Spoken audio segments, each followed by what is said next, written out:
Hello again, I'm Seguya Hamis from Kimdi Group of Companies, the design team. Today I have brought you a farm that is on 3.5 acres. It's a livestock farm, and as usual, I'm here to take you through the design of that farm and those facilities and why you need certain facilities. Our farm has 15 dairy cows and 200 goats. It also has staff quarters, a hay barn, and storage units. It has a toilet. It also has a pasture plantation on it.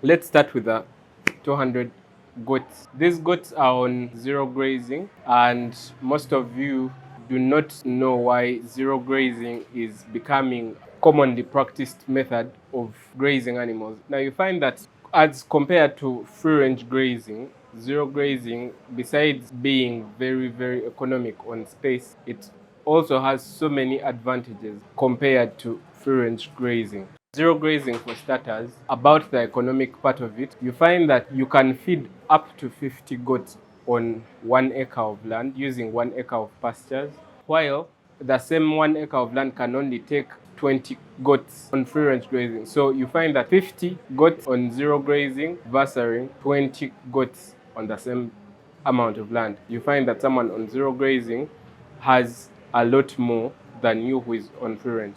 Zero grazing has those so many advantages on it compared to free range grazing. Talking about the structure a little more, we designed it in a way that our roof extends to cover the ramp and the landing so that that part of our structure is still as strong as the rest of the structure and has an equal lifespan. Our structure is raised, and therefore it's easy for the droppings of the animals to pass through and are collected below the structure. This has an advantage of, one, it makes cleaning easier because the structure has a level of self-cleaning. Therefore, very little of the droppings or the waste in the housing is actually left in the housing. Rather, it passes through the floor and falls onto the slab that's below. First of all, it allows easy collection of the waste to become manure or something else, while it also allows easy cleaning of the structure itself. Our structure as well has an exercise yard, which is usually important to allow our animals get a bit of exercise and get exposed to the sun, which are very important things. This is also important for when you need to have a thorough cleanup of the structure.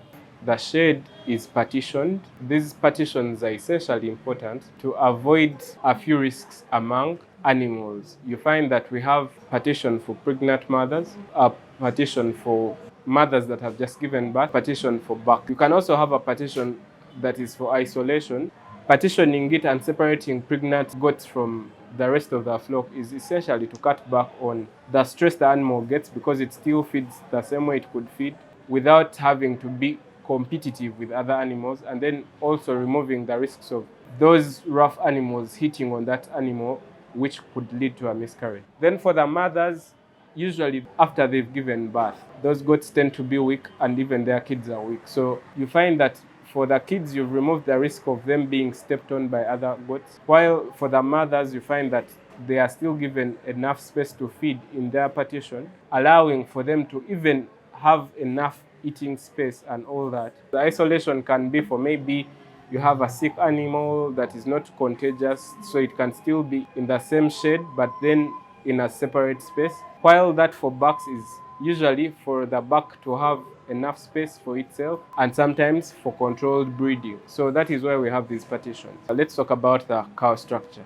Our cow structures usually have a standalone sleeping space for the adults, a standalone feeding space for the adults. Then it also have a calf section which has a sleeping space that is standalone and a feeding space that is also standalone. Our cow structure has integrated water troughs, so our animals don't need to walk out of the structure to actually get drinking water. It also has an embedded spro crush. On top of all those, we have a milking parlor for at least 5 animals. Our 200 goat structure occupies a space of 100 by 100 feet, while that of the cows occupies a space of 100 by 60 feet. We always emphasize the importance of having a water collection point or a water source on your farms. The goat structure has a water tank that collects rainwater. The importance of having these facilities is simply to cut back on expenses for these resources. You find that if you're going to have maybe like national water supply to your farm, you're going to have a monthly bill to pay, yet there is a lot of water consumption at farms. We have staff quarters. This staff quarters has 3 rooms, each room being a 2-occupant room. So you find that the whole structure can house up to 6 people. For the size of farm we have, it actually covers all the employees you could have on the farm and their house at the farm. We also have a toilet, and that is an important thing to think about too, because no one is going to do work comfortably if their needs are not catered for. We have a hay store. Basically, this is a store which also has a hay processing area. Our design has an open shed in front of the store, while this shed is also attached to an enclosed store. The importance of this is simple. For best nutritious feeds, you want to have your hay air dried so that it turns out to be more nutritious than that is sun dried. We have a pasture plantation on the farm.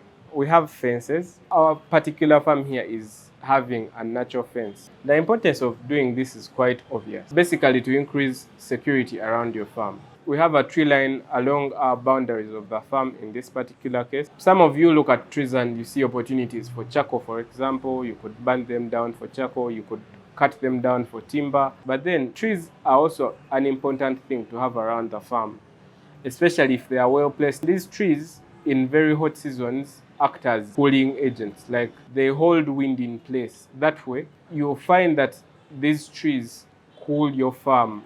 Animals also suffer from heat, the way we humans feel uncomfortable under too much heat. So this helps the animals not to have heat strokes. You've heard about heat strokes in animals. Proper farm planning definitely leads to proper farm output. You're not going to have proper output of your farm if you plan it wrong. This definitely includes pastures and pasture planting. And for you who has been wondering where to get pasture seeds, we sell pasture seeds at Kimdi Group of Companies. We are located in Kasanga Tea and Sport Complex. And for you who need these, you can always contact us. Our contact information is included on all our media platforms and will be shown at the end of this video. You can always find these pasture seeds. They are quality seeds and definitely won't spoil when you plant them. Or you can even just contact us if you're far and you need them to be sent to you.